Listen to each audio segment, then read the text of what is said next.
CFRL News at 7 p.m. Good evening, I'm Daniel Monroy.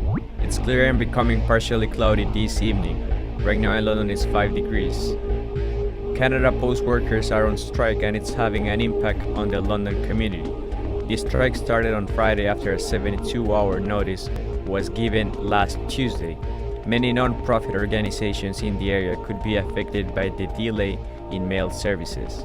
Executive Director for Luso Community Services, Elizabeth Rodriguez, says that organizations like theirs will still be impacted because they still have to send out checks for their payables as an organization. The strike is still ongoing on Highbury and Oxford as well as Wellington and Commissioners Road. Rodriguez also talks about the impact the strike will have locally. In terms of us as an organization, it's more about receiving our payables and mailing out our receipt and sending out checks for our payables. That's going to be impacted. We would probably look at using, FedEx or couriers, local couriers. If it was something that we needed to send out, but within the city, we probably would be reaching out to couriers. The workers are striking for things like fair wages and safe working conditions. Youth Opportunities Unlimited is opening a new location at Victoria Hospital to help tackle the growing issue of homelessness in London.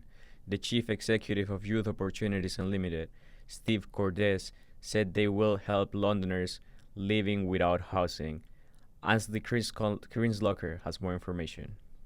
Will offer vital support, resources, and care directly on the property to young Londoners living without housing. Steve Cordes, the Chief Executive Officer of U, explains what can be expected from the Community Youth Hub. This is the landing place for young people coming in from homelessness, particularly those that are highest acuity.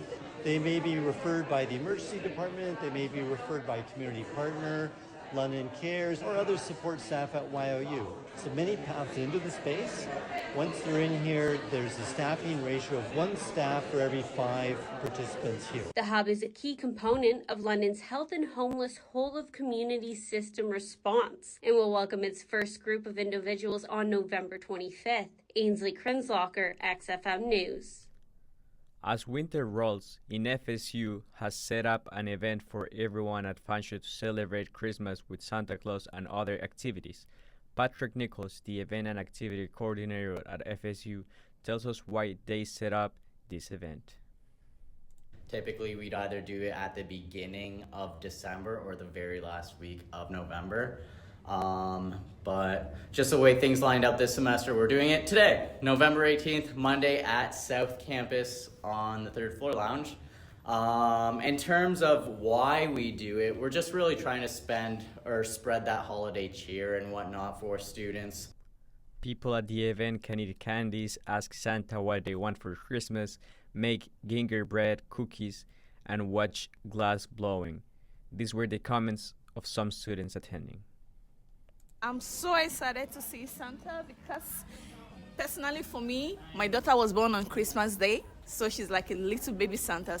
I'm really excited to see Santa because I'm a first-year student in college and I haven't seen Santa in a really long time, so I feel like it's going to be very memorable to go back. This event will be underway from 11 a.m. to 3 p.m. Canadian soccer national team holds a 0-1 lead over Suriname for the quarterfinals of the CONCACAF Nations League. Canada coach Jesse Marsh says he's looking for a good start to build on that lead from the second leg tomorrow. I think we'll be focusing on us and now making sure that we have an aggressive start, that we go after the game from the start, that we bring our fans into the match, that our mentality and mindset is to go after the game to get a win and not to just preserve a lead. In sports, for the NBA, the Detroit Pistons are losing 5-48 against the Chicago Bulls, what is locating them in the position number 5 of the Eastern Conference, while the Toronto Raptors are defeating the Indiana Pacers by a score of 11-17. what is still leaving them on the position 15 of the Eastern Conference. In the NHL, the Detroit Red Wings will face off against the San Jose Sharks tonight at 11:30 p.m., and the game of the Montreal Canadiens versus the Edmonton Oilers has just started. In the OHL, the London Knights will take on the Kitchener Rangers tomorrow at 7 p.m. CFRL news time is 8 p.m. I'll be back with London weather after this. Our pets deserve the world, and so do the ones that don't have a forever home yet. Salt Rescue stands for Saving Animals' Lives Together, and that's exactly what we do. But we need your help. We strive to make a difference in the lives of animals in London and the surrounding areas, and we're asking you to donate so our resources can keep up with the demand. Help us make a difference for animals in need by visiting our website to see our list of urgently needed items. Go to saltrescue.org and click on the Donate tab. London weather. This week in London will be mostly gray and cloudy. Tonight is expected to be windy and cloudy conditions with a low of 3. Tomorrow will be cloudy with a chance of showers, a high of 11, and a low of 7 in the evening. Right now in London is 5 degrees. I'm Daniel Monroy, and we'll have more news at 9 p.m.